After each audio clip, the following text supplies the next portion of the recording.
Friends, as part of my video lecture series, today I would like to explain proof of facts by oral evidence.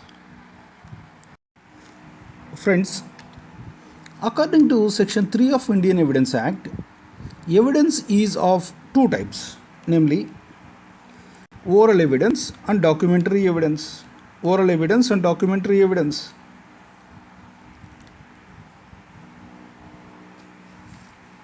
Oral evidence means the statements made by a witness before the court. As we know, the practical approach of Indian Evidence Act, oral evidence means any oral statement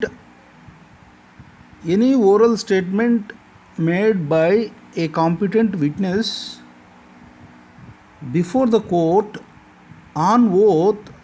Such oral statement must be related to a fact in issue or a relevant fact.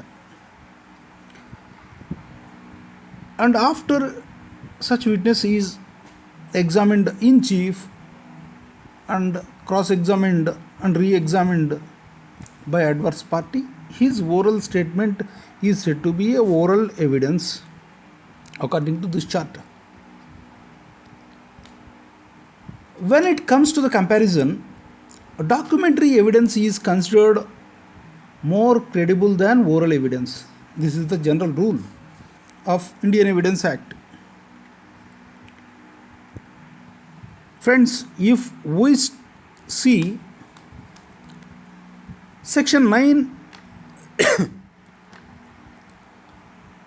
Section 9 of Transfer of Property Act, Section 10 of Indian Contract Act, Section 17 of Registration Act, along with Sections 50 and 60 of Indian Evidence Act, we can get some clarity regarding the importance of oral evidence. The oral evidence plays a significant role in criminal cases. The proof of facts by oral evidence is discussed under Section 59 of Indian Evidence Act. According to Section 59 of Indian Evidence Act, all facts except the contents of the documents or electronic records may be proved by oral evidence. According to Section 59 of Indian Evidence Act. As I said now, we have to read Section 59 and 60 of Indian Evidence Act along with Section 9 of TPA, Section 10 of Indian Contract Act and Section 17 of Indian Registration Act. Section 9 of TPA, Transfer of Property Act, says that a transfer of property may be made without writing in every case in which a writing is expressly required by law. If we refer Section 54 of Transfer of Property Act, it says that sale of tangible immovable property of a value of less than 100 rupees may be effected orally without writing. What does it mean? A documentary evidence is not essential in such case. If we see Section 59 of Transfer of Property Act, it says that the mortgages other than simple mortgage, when principal money secured is less than 100 rupees, may be effected orally without writing. If we see Section 107 of Transfer of Property Act, it says that lease of immovable property not being one from 1 year to year or exceeding more than 1 yearly rent is not affected in writing, it may be affected orally. In the same way, Section 118 of Transfer of Property Act says about exchange of movable properties or movable property with another immovable property or movable property with a movable property, immovable property with another immovable property may be exchanged orally without writing if the value of the properties being exchanged is less than 100 rupees. And section 123 of Transfer of Property Act also says that gift of movable property may be effected orally without writing. The same are enumerated under section 9 of Transfer of Property Act. Section 10 of Indian Contract Act says that what agreements are contracts. All agreements or contracts, if they are made by free consent of parties competent to contract for a lawful consideration and with a lawful object, and are not hereby expressly declared to be void. If we see the proviso, nothing herein contained shall affect any law in force in India, and not hereby expressly repealed, by which any contract is required to be made in writing or in presence of witnesses, or any law relating to the registration of documents. What it says, if any law specifically expresses that a contract must be in writing, then only it must be in writing. Then only such transaction must be in writing.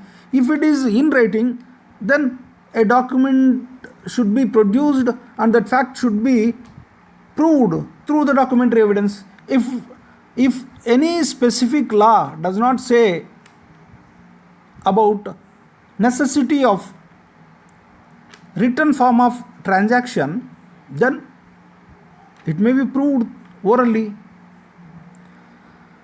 Friends, in the similar way, section 17 of Registration Act enumerates various list of documents for which registration is compulsory, and section 18 says about for which registration is optional. Hence we need to read section 59 and 60 along with section 9 of Transfer of Property Act, section 10 of Indian Contract Act, and section 17 of Indian Registration Act.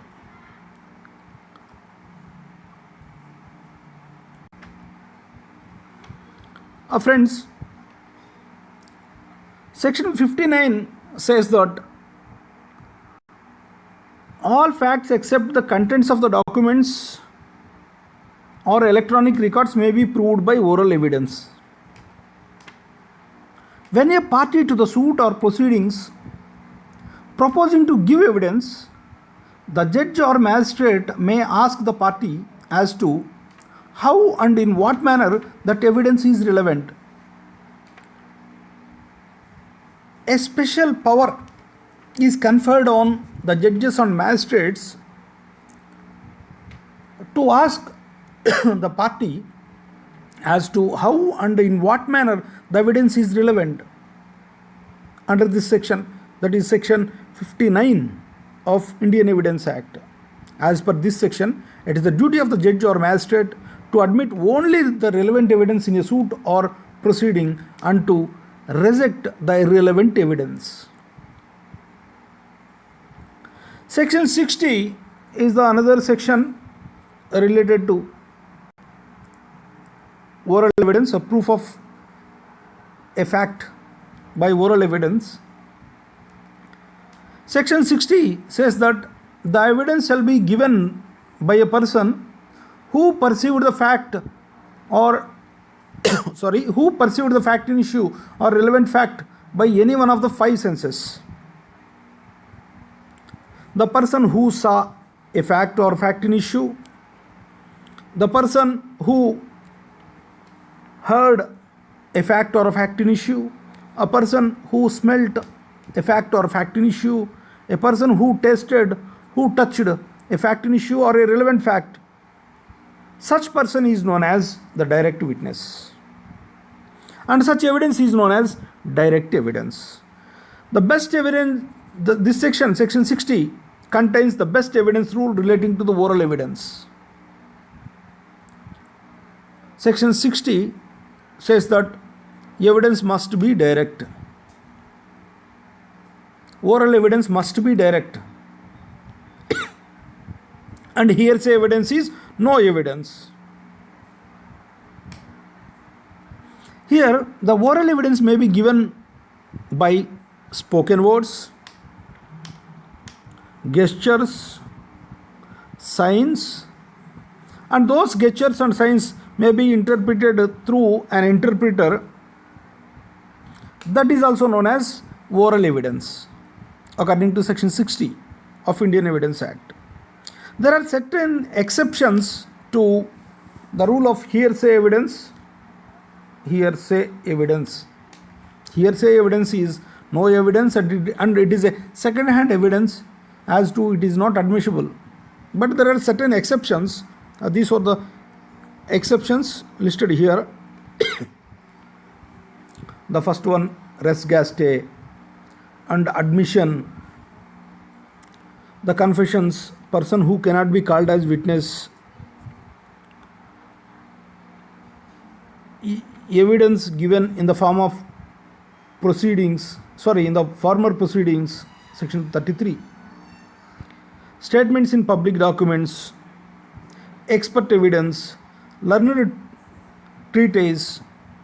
These are the exceptions for the oral evidence. Please refer the appropriate sections in order to know the details with regard to the exceptions to hearsay evidence. It says that section 60 says that the evidence, when given by a person who perceived the fact in issue or a relevant fact by any of the five senses, simply the person who saw, the person who heard, the person who smelt, the person who tasted, the person who touched, the fact in issue or a relevant fact is called a direct witness, and this evidence is known as direct evidence. Always the oral evidence must be the direct evidence. The evidence must be an eyewitness. Indirect evidence is not admitted. The indirect evidence is known as the hearsay evidence. Hearsay evidence is no evidence according to section 60. These are the exceptions to section 60. That is the hearsay evidence. In All India Reporter 2011, page number 906, the Supreme Court held that newspaper reports are hearsay evidence. It is indirect evidence. According to All India Reporter 2012, page number 3046, the Supreme Court held that an eyewitness's version cannot be discarded by the court merely on the ground that such eyewitness happens to be a relative or friend of the deceased. This is about the concept of oral evidence, friends. Any fact may be proved orally without producing a document except the contents of the documents.